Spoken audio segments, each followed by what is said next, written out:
I'm like the last guy you want to see in a break room, truly. If you're having a bad day, I'm just gonna pile on, really.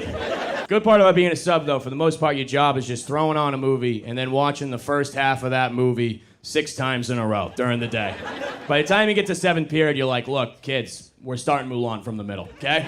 And look, we're all kinky people, right? I like being kinky, that's very fun, but there's a difference between being kinky and being openly hand slapped in the face when you don't see it coming, okay? I just got fired, but I've been telling people I got laid off. That's the move. You can't say fired, you gotta say laid off. Because when you say laid off, your friends actually have sympathy for you. They're like, oh, don't worry about it. You land on your feet. When you say you got fired, all they have for you is questions. Like, what happened? What'd you do? And I'd answer those questions if I had a cool answer. If I could say something like, oh, dude, they caught me vaping in the handicap stall. They caught me jerking off in the handicap stall. But I gotta look them dead in the face and just be like, oh, dude, they told me I was a bad culture fit. You know? It's true, though, I am. I'm like a facilitator of workplace hatred. That's like my thing. I'm like the last guy you want to see in a break room, truly. If you're having a bad day, I'm just gonna pile on, really. Open the cabinet, oh, we're out of peanut butter pretzels again. I'm in the corner. This company doesn't fucking care about us.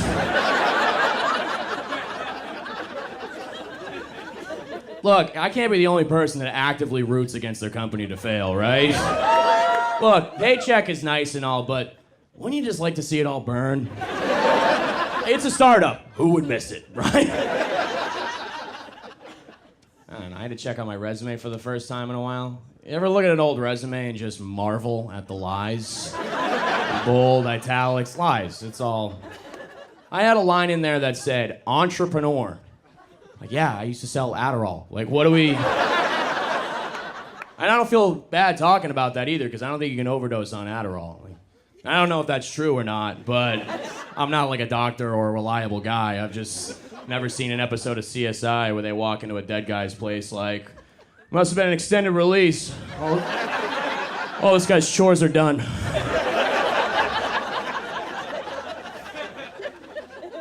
I had to go to a bunch of job interviews, and I thought I'd be cruising through job interviews. You know, I'm a smart guy. I got a lot of charisma. I thought it'd be easy.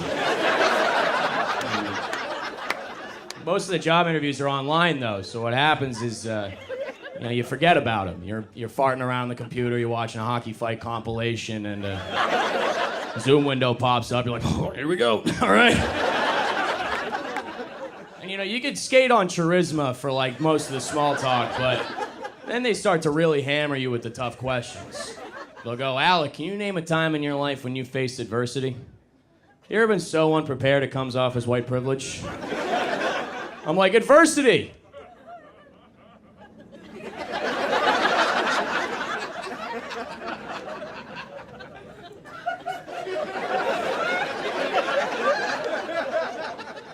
And then you slam the screen shut and blame the Wi-Fi. That's the move. Would you want me to wait and be like, oh, this one time at sailing camp, there wasn't any wind, like... I'm gonna blame the Wi-Fi. I got a temporary job right now. I'm a substitute teacher. If you ever wanted to find out how your friends really feel about you, just tell them that you're teaching. So they'll just say things to your face like, wow, they must really need people, huh? Yeah, there's a shortage of heroes right now, actually. It's always your buddies that work in, like, tech sales or something. And I would never say that to them about their jobs. I'd never be like, wow, they must really need a washed-up D3 athlete with a coke problem, huh?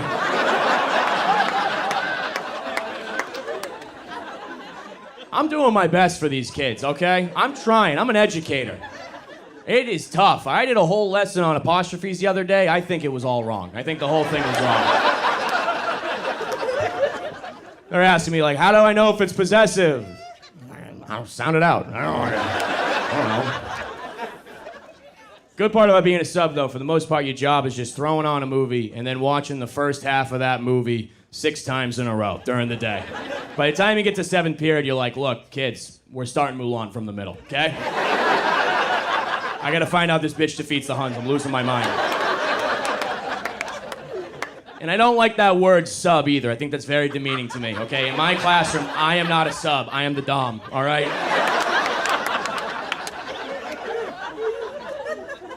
You'll find out everything about your life on the internet almost instantly. Remember when we were growing up and we thought all of our teachers just lived at the school?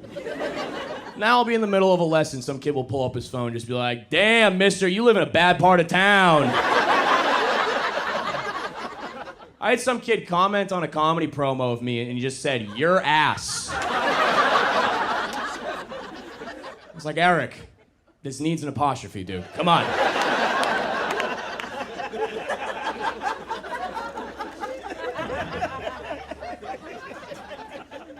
I'm trying to get a girlfriend right now. I put having a girlfriend on my vision board. It's a big goal for me.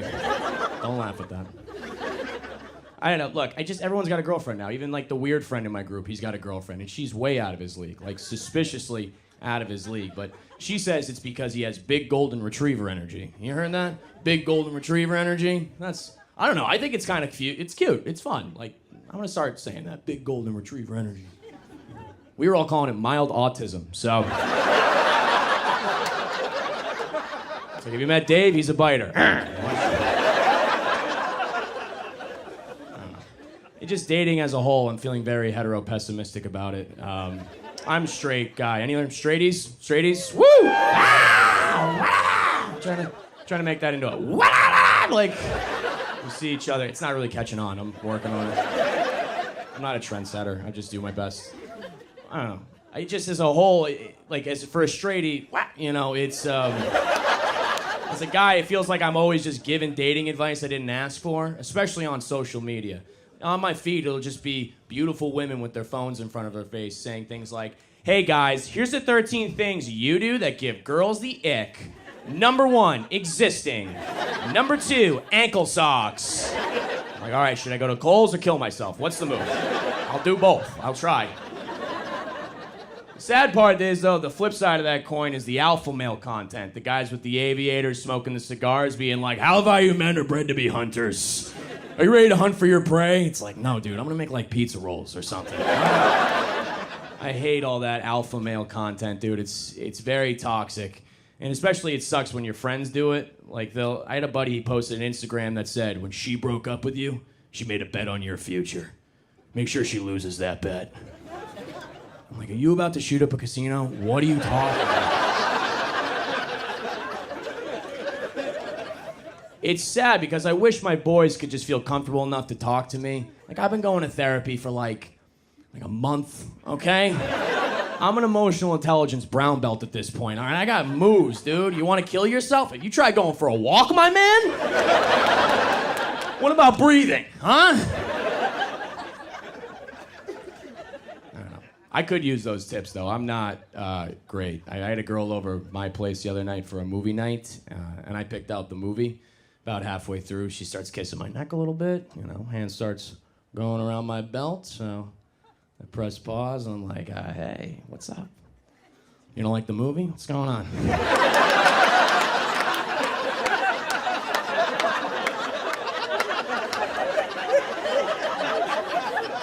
I know you want to Netflix and chill. This is HBO Max and pay attention right now. Okay?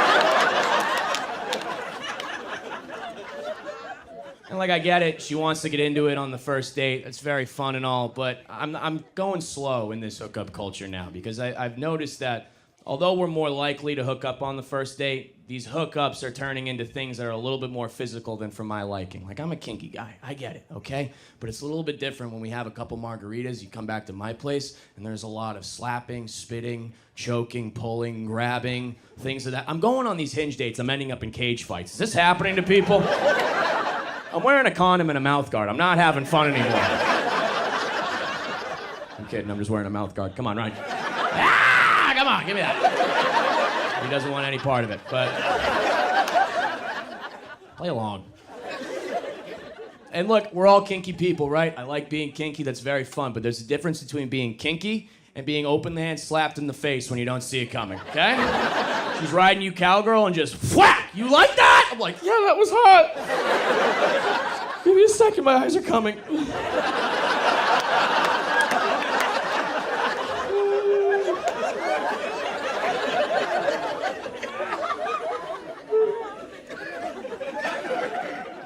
And it's like, what do I say to my boys when I've had an encounter like this. Because normally, sex is a very high-five situation. We go back, we're pumped about it, we're stoked. But what do I talk about when I've had an encounter and I feel like I've been embarrassed and I feel used and I feel dirty? I'm like, yeah, dude, went back with the girl from the bar last night. Uh-huh. Yeah? Well, let me tell you, my man, I could use a hug.